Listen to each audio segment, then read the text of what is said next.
So I'm going to introduce myself. I'm Shelly. For those who don't know me, I am a venture partner with Insight Venture Partners, and I work on the on-site team, which is a complement to the investment team. Insight is growing, and there's a massive need for product experience and product help across our portfolio. For those of you who don't know Insight, we are a growth stage investor, and what that means is we don't invest in early stage. And after they IPO and they get bigger, we still invest in some of those. Yay, we've had a great year. But it's a very different size, going from somewhere in the 20 million ARR up into the 100 million. And there's very few consulting firms that actually know how to do that. There's very few people that know how to do that. And I knew that we were going to have to partner with someone. And Melissa's name came up. But we've actually created a partnership with ProdUX, where they have a team that's dedicated to Insight, and we are helping to grow future CPOs and also helping our portfolio companies. So it's quite an innovative accelerator, and it was perfect synergy for us because I'm a doer, and her passion is also product, but her passion is to teach people. Mine is just get it done and do it. So over the last several months, Melissa has been writing the book, and she keeps rewriting it and rewriting it. So I was very happy when she released it. It's all about product as a profession, and that not all product people are the same. There's actually specialties, for those of you who don't know that, and how product can help you grow and differentiate as you scale in the organization. Anyway, with that, I'm going to introduce Melissa. Thank you. Thank you so much for coming to my book launch. So it feels weird that this day is here because this has been 2 years of progress and about 8 thrown out drafts. Casey, who's out here, helped me with a lot of it, and she knows how long this actually took. So why did I keep rewriting this book? As I was starting to write this book, I thought that it was going to be a book about how to do product management. And I had been consulting with a lot of companies. I went into an $8 billion healthcare company, tried to get 350 product managers who've never done product management before, including the CPO, to understand what product management was. I have helped very large enterprises with this. I've gone into very small growth stage companies, tried to get CEOs to understand this. And I did this a lot as I was actually writing this book. And I realized it was more than just how do you do product management? How does a team do product management? It's about how does the entire organization think about being product-led, and how do they change their mindset to really get that? So that's what Escaping the Build Trap is about. It's a really weird process writing the book too, if you haven't, unlike Josh who's here, who has written a book. But to me, it was weird because once it's printed, now I realize I can't iterate on it. And that's like against my entire nature. So I'm like, oh, it's done. Wow, I hope it doesn't suck. So I think I got enough early feedback where I hope it's good, but I hope you enjoy it. So I want to tell you a little bit about what you're going to read in the book. And I want to tell you a story about Marketly, which we talk about in this book. It's a made-up company, but it really kind of synthesizes a lot about the companies that I've worked with over the past years and how they've kind of overcome their challenges and gone out in the build trap. So Marketly is an online learning platform, and they teach marketers about their discipline. So it's a place where any marketing professional can go on, they can learn more about marketing, they can up their skills. And Marketly was growing super, super fast, right? They had 60% year over year growth. They were growing like crazy. They're reaching this moment where they're getting $60 million a year in revenue. And all of a sudden, something happened, right? The CEO called me in and said, hey, we've got about 15 product managers now, but none of them are doing what they're supposed to be doing. They need to ship more things. Go help them ship. Make sure they can ship more features. So we came in and we helped them ship more features. We taught the product managers how to get things out the door. We taught them how to do roadmaps, and we taught them about experimentation. And yet, something was still wrong. What was going on? Well, Marketly was releasing tons and tons of products, right? And they were like, look, everybody, this is everything you ever requested. We put all your features on a backlog. We got them out really fast. And their customers were like, what the hell is this, right? You're shipping all these things out to me, but they're not actually what I wanted. They're not actually what I needed. So growth was declining, and over time, there was tons of signals that showed it was declining, and people on the product team could see it, right? They were talking to the customers every day after we trained them. But the people who were making the decisions about strategy didn't see it close enough because they weren't operating as a holistic product organization. And this is what happens to a lot of companies, right? They get into this mode that I called the build trap. And the build trap is this place where we get comfortable, where we think about all of these outputs that we're putting out there. How many features can we ship? How many things can we get out the door? But we're not connecting them back to strategy and the outcomes that they actually produce. We're not looking at that and saying, how does that drive my growth? How does that drive my revenue? How do the features that I'm actually releasing here connect back to getting my business to the next level? And that's a really dangerous place for companies to get into. So how do we get out of the build trap, right? What do we need to do? Well, first we need to figure out, how do we actually get here, right? How do we end up in the build trap? Well, a lot of times companies start to think that the more ideas that we have and the faster we can code, the more profit we make. But it's not so linear, right? And what happens is we keep adding and adding things to the backlog, and we get a laundry list of things that we want to build and tons of ideas. And then we start to put them in our products, and our products become these hodgepodge of complexity, right? Where what started off as a printer is now a copier and a stapler and a magician, and nobody can actually use it, right? Like, when was the last time you tried to use one of these copiers and it actually worked? Never, right? So that's why this is still relevant from 1999.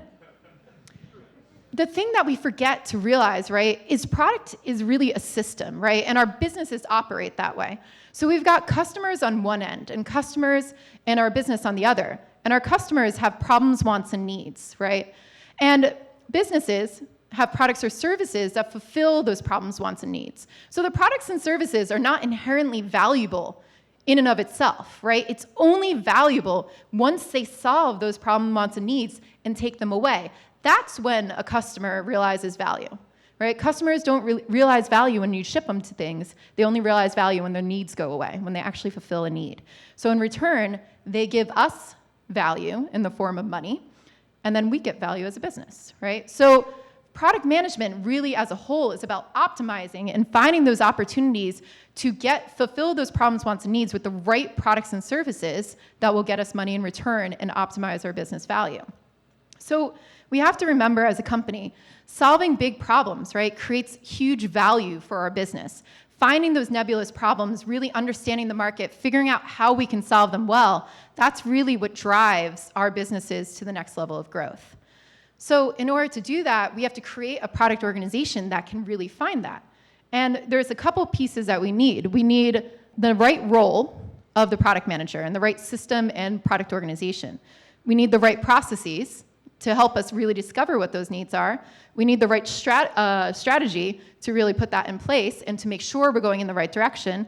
And we need the right organization to really support it with the right culture and the right policies that will enable this. So what is the product management role? So the thing that's tricky about the product management role and really finding the right people for it is that product touches everything.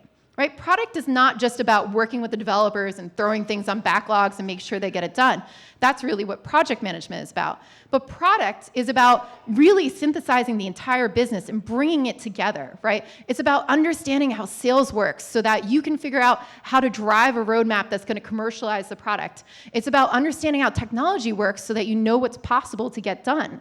And it's about working with marketing to deliver the right value propositions, right? It touches literally everything. So finding people who can be really great at product is hard, right? It's not so cut and dry. So we need to look for people who understand what product is. And part of it, too, that I like to explain to companies is this person is a risk mitigator, right? What they're doing is they're finding the right opportunities for you to go after so that you can lower your risk of failure, right? They're trying to find out what you're really trying to go after for success. They're also bad idea terminators. They're getting rid of all the crud so that you can focus on what is the best thing for us to go after, what is the right opportunities we should really be looking at.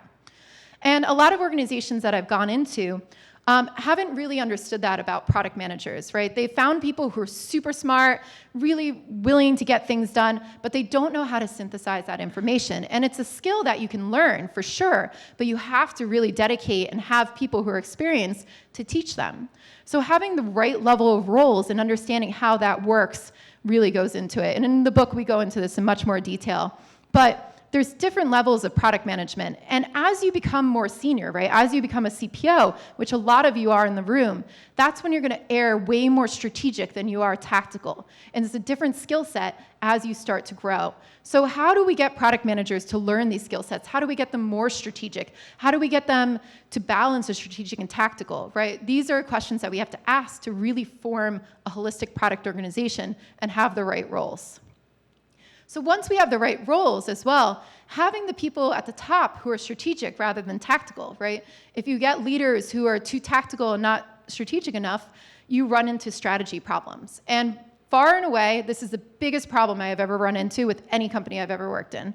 A lot of the times when we come in, the strategy is what's missing, right? There is no holistic strategy that says, hey, we want to double our revenue next year, but how do we do it, right? There's teams that are usually going in motion, right? But they're not really going anywhere. So everybody's really busy and everybody's doing a lot of things. But where are we going? Where is the profit, right? Like, where is the results for our company? And what happens is that these teams are moving, and if you go and you ask them, and I've worked a lot with these product managers on the ground floor, they're all sitting there going, I don't know what we're doing. Like, nobody has provided me with strategy. Nobody's like pointing me in the right direction. I don't even think we should be doing this, but I have to because somebody told me to do it, right? So they're going after it. They're seeking direction. So if you're a product leader in here, the most important thing that you could really understand is strategy, right? Like, how do I build a great product strategy? And I think Stephen Bungay, who wrote The Art of Action, which is a fantastic book that I think everybody should read, defines strategy like this. He says, strategy is a deployable decision-making framework enabling action to achieve desired outcomes, constrained by current capabilities, coherently aligned to the existing context. So strategy isn't a plan. It's not build this feature today, build that feature tomorrow, build this feature like next year, right? It's about connecting that into the outcomes that you actually want to achieve. So it's about really promoting alignment up and down your team, right? How do I make sure that everybody's going in the right direction?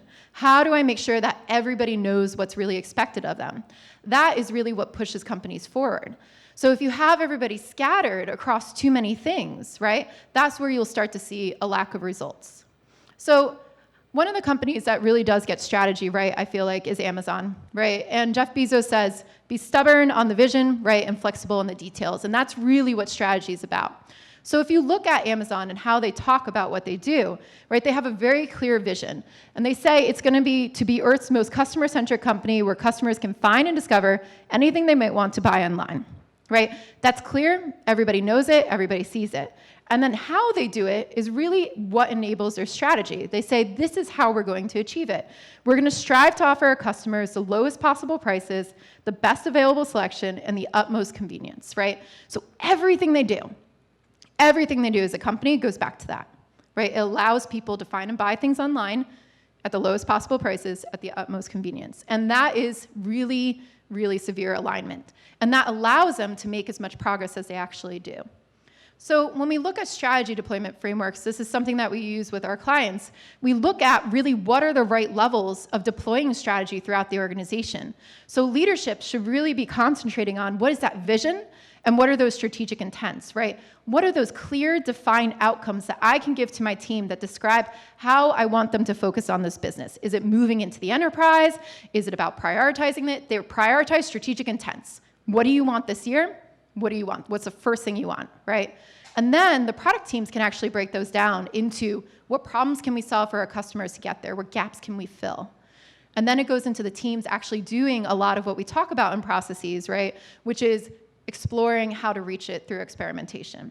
So product leaders, they provide those vision, goals, and guardrails, right? That's their job. It's to really find out, how do I get people going in the right direction? How do I encourage them to go that way? And then helping to enable the team and giving them the support to actually find out what to do to get there.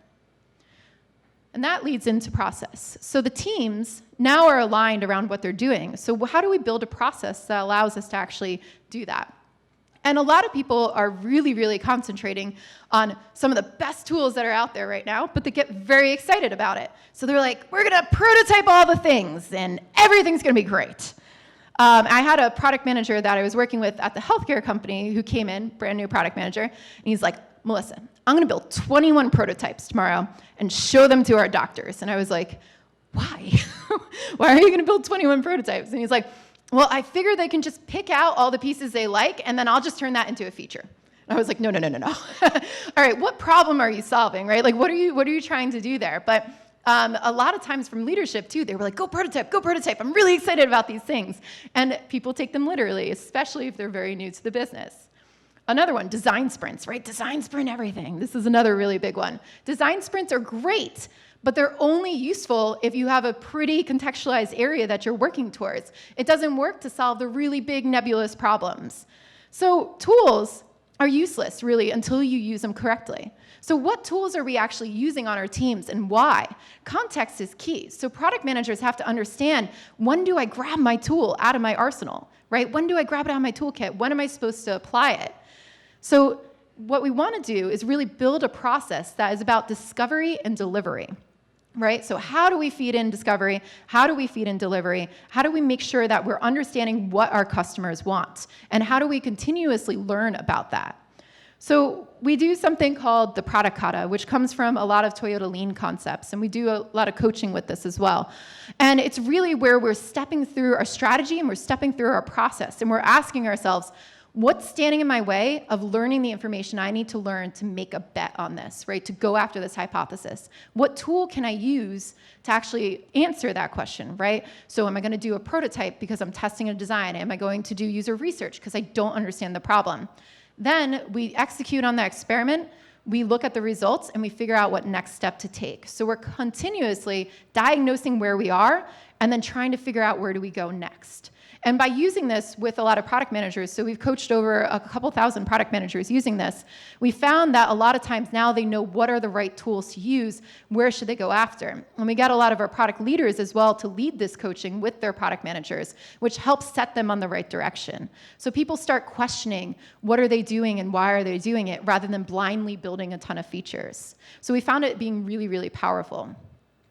Lastly, when you've got your process, right, set, it can all go to hell if you don't have the right organization, honestly. And the right organization has to have a culture that's going to sustain this, right? It has to really believe in being product-led. So what do I mean by being product-led? There's a lot of companies that are sales-led, right? And sales-led organizations get ahead of product. And what happens is they go promise the world out there to their customers, write it into their contracts, and then product has to figure out, how do I build all those things? But a lot of times you find out that all those things are not the right things to build, right? And you don't know it until they're actually out there. So we've just wasted a year or two fulfilling contracts that we're not sure is actually going to further our strategy. A lot of companies, too, are visionary-led, right? They've got a leader who came up with it, or a founder who said this was the best idea. But what happens when that founder decides that he wants to leave or go away? How do you bake innovation into your company and enable people to come up with other ideas? And also there's technology-led companies, right? So technology-led companies are where we go after all the cool technology, and it's really, really great. But how does it commercialize, right? How do we get money out of it? So what are product-led organizations, right? Product-led organizations are ruthlessly focused on solving customer and user problems to drive business value. That's what we're trying to do. We're trying to figure out, what does the market need? Where are the gaps? Where are the user problems? What can I do to deliver value?